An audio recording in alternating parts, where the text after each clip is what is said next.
Hey there, everybody. Welcome back. Oh boy. Now we come to the third game in the Tales series, Tales of Eternia.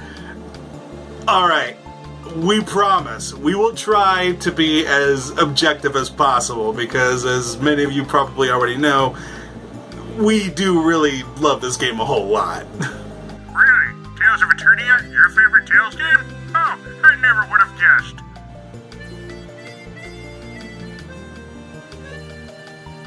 Are you being sarcastic?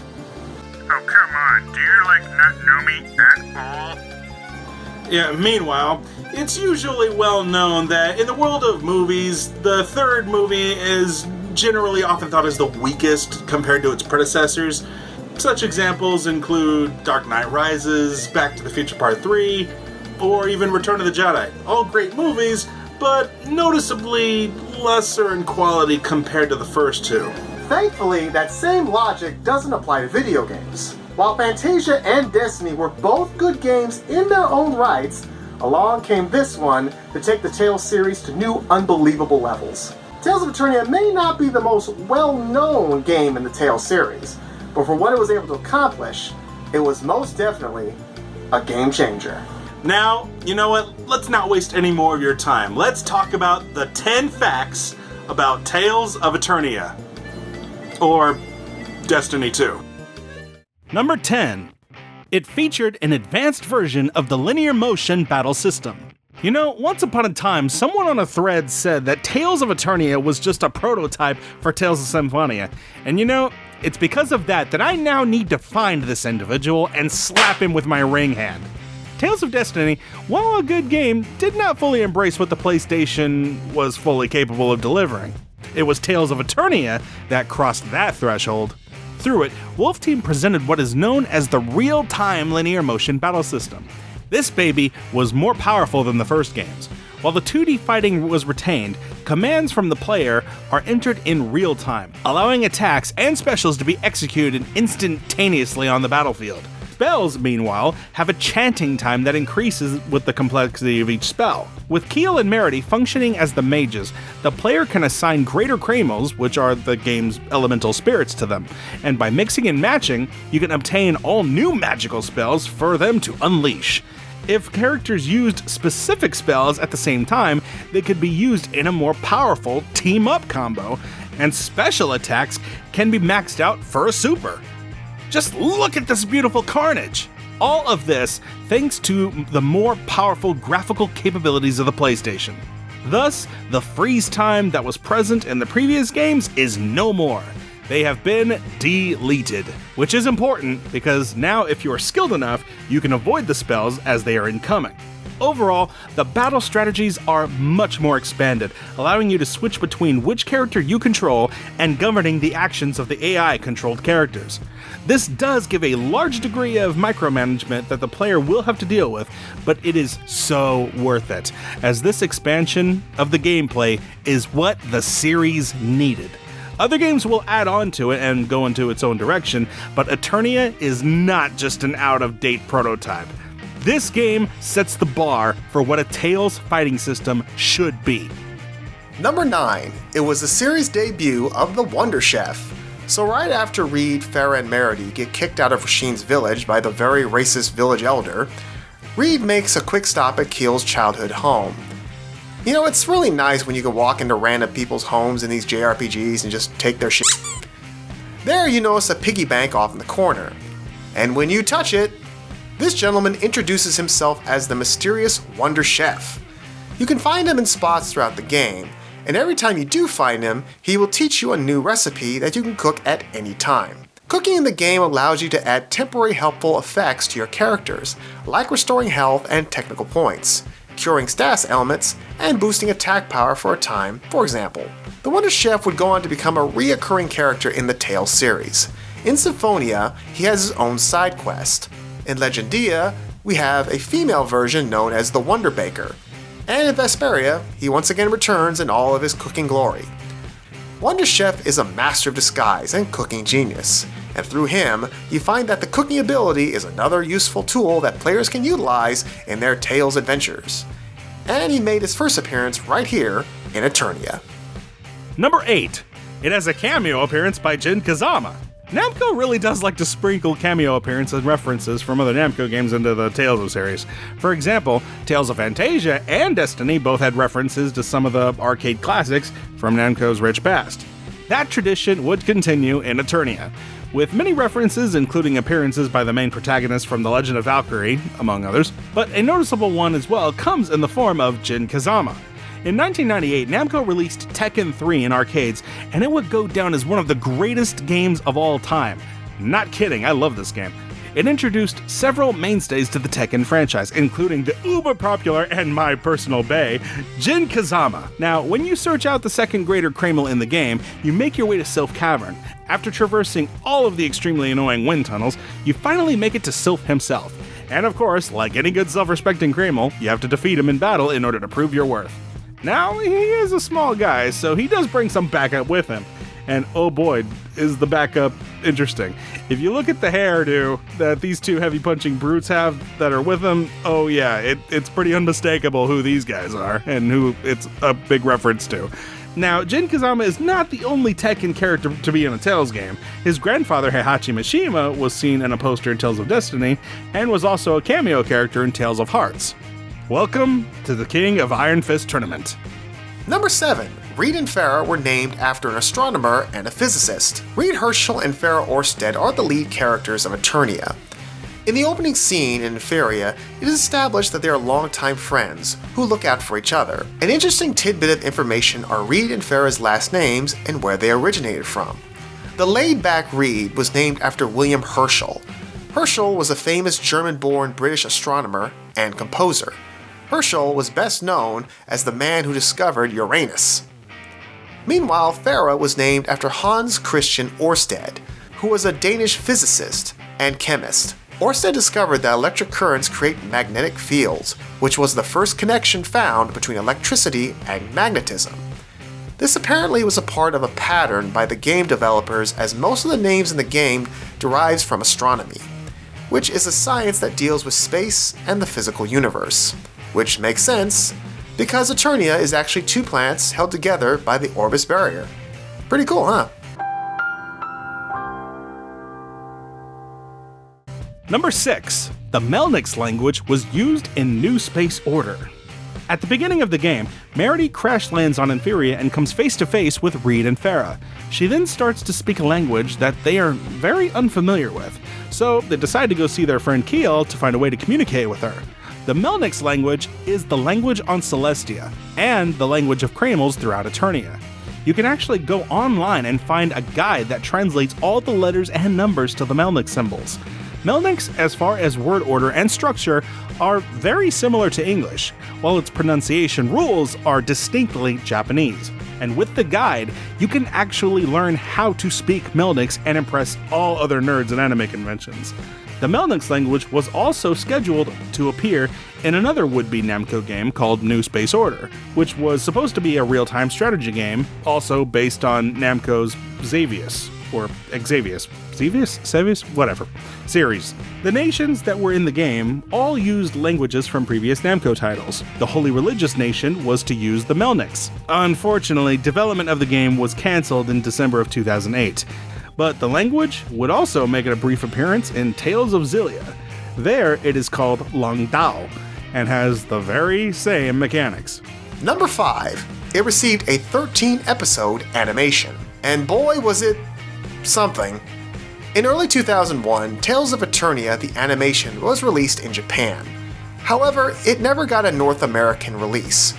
Now, unlike a lot of other Tales animations like Fantasia and Abyss, the game was not just a condensed retelling of the game's story. Instead, it had its own original story. Taking place before the end of the first disc, Reid is kidnapped by the mysterious Maroni. The group finds himself on a group of islands far from the mainland of Etheria. Through their adventures on the islands, they discover another threat to Etheria. Unlike the main one, the Grand Fall. Don't you think we should get back to that? Nah, we got a few days before the planet collides. Let's have some fun! Tales of Eternia, the animation, is not bad, it's just kinda weird. It offers no real spoilers as far as the main game's story, and the animation is, well, pretty well done. But there's also quite a bit of fan service and tons of sexual innuendo, Even a scene where Reid almost sees Farah naked. It's almost like watching a hentai, but without the sex, and hey, what would be the point of that? Speaking of which, I have heard comments that the artists involved in making this animation also worked in hentai, but I couldn't confirm that. Anyway, Tales of Eternia the animation is often overlooked, but it's worth checking out for curiosity's sake, and this is about as close as you're gonna get to seeing these characters in their birthday suits, so hey, there's always that. Number 4. There was, once upon a time, a Tales of Eternia Online. No, we are not lying. Oh god. In 2006, Namco, while teaming up with Dwengo, released Tales of Eternia Online, a massive multiplayer online RPG that takes place in the world of Tales of Eternia. So, when does this take place? Is it canon? Turns out, it is! The game takes place during the events of Disc 2, while the main heroes have crossed over into the world of Celestia. The gameplay is virtually identical to the original game, for the most part, but adjusted a bit to fit the online setting. You can customize your own characters with small window boxes for player conversations. Character classes include warriors, sword persons, martial artists, white sorcerers, magic sorcerers, and you can also fight solo or go it up with 4 other players. Experience points and items can be awarded after battle, along with minigames to boot. Overall, it sounds like a fun time for all. Well, that is, assuming you have a Windows 98 2nd edition or higher. So the question is, what happened to Tales of Eternia Online? Well, bad news, it got shut down 1 year later. Namco did not disclose the reasons for it being canned, but the media in Japan stated the reason was due to a declining number of accounts. But it might have helped if it was released outside of Japan, like in the US. If we had access to this game, hell, this would be the only game we would ever play online. Our channel would probably be nothing but gameplay footage of Tales of Eternia Online. So what, our videos would only get 15 views each. It just seems like these type of games just don't have a lot of luck in general, especially outside of Japan. A good example is the North American Tales of the REID getting cancelled. It's a damn shame too, because Tales of Eternia Online would have been a real hoot to play. Jeez, advertising, Namco. Advertising. You should try it sometime. Number 3. Namco may have changed the game's name because of He-Man. Now, the game was released in Japan under its normal title of Tales of Eternia, but when the decision was made to bring the game to North America, curiously, the game was retitled Tales of Destiny 2. Now, Namco claimed that they did this for brand recognition and a clear connection, since it was the second Tales game to release stateside. Now, the more common theory is that the name change was due to the Mattel-owned toy line, Masters of the Universe. The world of He-Man is named Eternia, so Namco may have wanted to avoid any lawsuits, so they preemptively changed the name to Tales of Destiny 2. Why not just change the name to Tales of Eternity, or Tales of the Two Worlds, or something? I don't know, I'm just spitballing here. Changing the name of the game to Tales of Destiny 2 probably did more to hurt the game than help it. If you like Tales of Destiny and you played this one, you're probably thrown off by the fact that there was an all-new cast and an all-new setting. And later on, when this game came to the PlayStation Portable in Europe, it retained the original name of Tales of Eternia. Anyway, it's just a bizarre situation. Number 2. It came out in North America on the PlayStation 1 1 year after the release of the PlayStation 2. While Reid and his friends were able to save Eternia from Nereid, the god of destruction, there was one enemy that they just could not overcome, and that was timing. The Japanese release was in November 30th, 2000, while the American port was released 1 year later on September 2001. And what were gamers talking about and getting ready for during this time? The PlayStation 2, Xbox, and Nintendo GameCube. With this new technology, everyone was rushing out to get these new consoles. But at this point, the PlayStation 1 was on its last legs, so getting people interested in the game on it was a huge challenge. Now, Namco and Wolf Team did try putting a decent amount of promotion into it, and was relying heavily on the hardcore RPG audience to invest into it. The game was still well received in Japan, and it won several awards because of it. American critics were also pretty kind to the game as well. As far as sales go, it did just about as well as it possibly could. And as of December 2007, it did reach 873,000 copies worldwide. Tales of Eternia was able to carve out its own audience. But there is no doubt that releasing it on an inferior console when a brand new one had just become available was definitely a hindrance. Honestly, the game was lucky to do as well as it did, and considering how expensive copies of the game are these days, you'll be lucky to experience it at all. And number 1, Kevin Miller was surprised by the voice acting's negative reception. Several years ago, we were lucky enough to sit down and have an interview with voice actor Kevin Miller. Now, he is best known as the voice actor for Sly Cooper, which is a garbage series that nobody likes, trollololololol. Kevin Miller not only voiced Reed Herschel in the English version, but he also casted the rest of the actors. Now, voice acting back then was not taken as professionally as it is now. Normally, you would just have a booth and some dialogue to read, and there you go, do what you can. One day, he purchased a Game Informer to read its review of Tales of Eternia, and while it was positive for the most part, the voice acting was described as voice acting from hell. Surprised by this, he played through the game for a while and realized that the intensity of the voice acting was all over the place and just didn't match up. When the voice acting was recorded, it was done in individual booths. Characters would be responding very differently in situations. Someone would be very intense, while the other one would sound like he was pumping gas in his car. Now, this is just our guess, but that might be the reason that Tales of Eternia was the only time that he was ever voiced Reed Herschel. In the other English appearances by the character, which was a cameo battle in Tales of the Abyss and a guest character in Tales of the World, other voice actors would fill in their duties, which may have been Namco's call to the negative reception of the voice acting. That being said, in our humble opinion, having studied this game, we can concede that yes, some scenes could have used more intensity. Most of the negative criticism to its acting's direction has been greatly exaggerated. We've seen bad voice acting in games, and trust us, even you guys already know which early games are credited for that.